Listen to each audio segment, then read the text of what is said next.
रीति, नीति, प्रीति कहाँ हो? चलो अब खाना खा लो। अभी आते हैं माँ।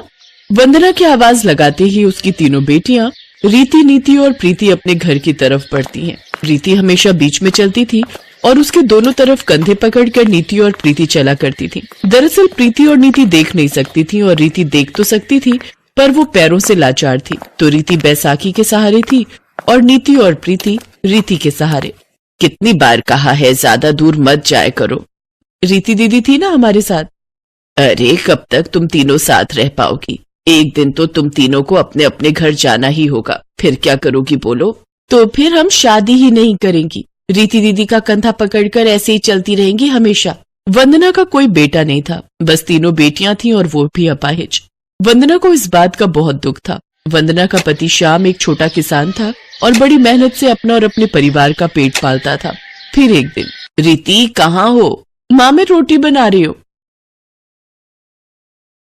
अरे सारा दिन तू ही काम करती रहती है, अपनी दोनों बहनों को भी तो कुछ सिखा। माँ मैं हूं ना, और वैसे भी वो दोनों कैसे करेंगी? ऐसा नहीं है मेरी बच्ची, जब तू अपने घर चली जाएगी तो इन्हें भी तो ससुराल जाना पड़ेगा। फिर कैसे काम चलेगा? अंधे भी तो अपने हिसाब से काम करते हैं ना, और हम कोई अमीर घर से तो है नहीं कि काम नौकर चाकर करेंगे। पर माँ वो कैसे कर पाएंगी? आप खुद ही सोचो ना कि अगर आप देख ना पाओ तो आप कैसे पता करोगी कि कौन सी शक्कर है और कौन सा नमक? कैसे पता करोगी कि कौन सी मूली है और कौन सी गाजर? माँ मैं तो कहती हूँ कि आप मेरी शादी ही मत करो। मैं कमाऊंगी और सबका ख्याल रखूंगी हमेशा। रीति की बात सुनकर वंदना की आंखों में आंसू आ गए। ये बात नीति और प्रीति ने भी सुन ली और वो दोनों भी चुपके चुपके रोने लगी। फिर उसी शाम, माँ पिताजी मैंने सोच लिया है, हम तीनों बहनें या तो शादी ही नहीं करेंगी या फिर हमारी शादी ऐसे घर में करना जहाँ 3 भाई हो। बाकी हमें कुछ नहीं चाहिए, ना अमीर घर और ना ही कोई बहुत सुंदर लड़के। बस हमें अलग मत करना पिताजी, क्योंकि मेरे बिना इनका और इनके बिना मेरा गुजारा ही नहीं है। रीति की वो बात श्याम और वंदना को लग गई और फिर एक दिन श्याम भागा भागा घर आया। अरे सुनती हो, एक खुशखबरी लाया हूँ। क्या है जी, जल्दी बताओ। वो किशनपुर है ना, वहाँ किशोरी लाल जी का परिवार रहता है। उनके 3 बेटे हैं और तीनों ही कुंवारे हैं। वो अपने बेटों की शादी करना चाहते हैं। इससे बढ़िया मौका नहीं मिलेगा। अगर उन तीनों लड़कों से अपनी बेटियों की शादी हो जाती है तो वो हमेशा साथ रह सकेंगी।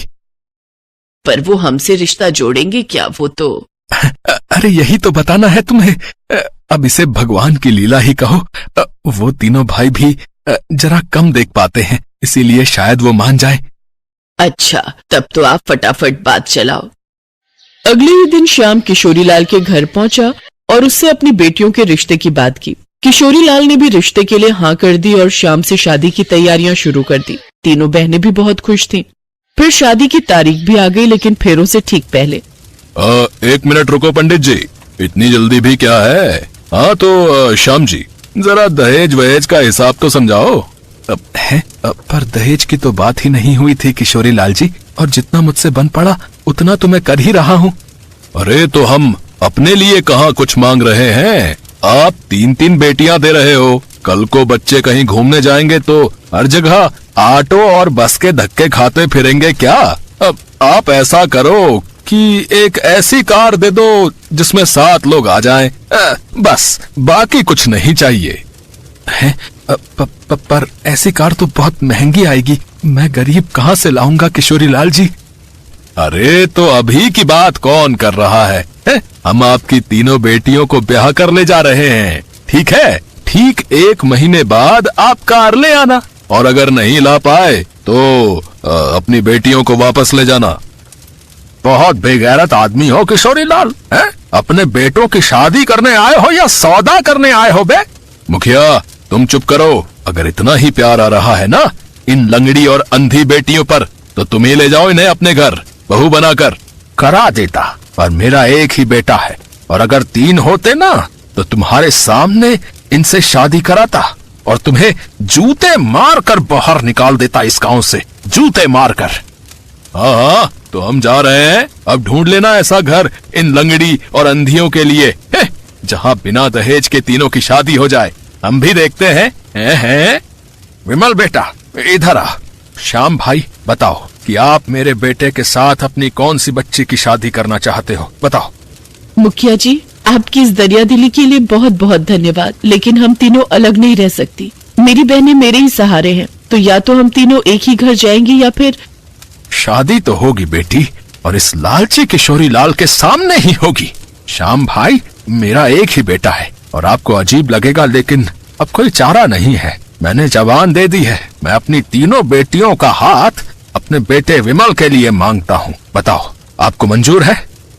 मुखिया की बात सुनकर वहाँ हर आदमी हैरान था, पर तभी रीति के कंधे पकड़कर नीति और प्रीति मुखिया के सामने खड़ी हो गईं और उनके पैर छुए।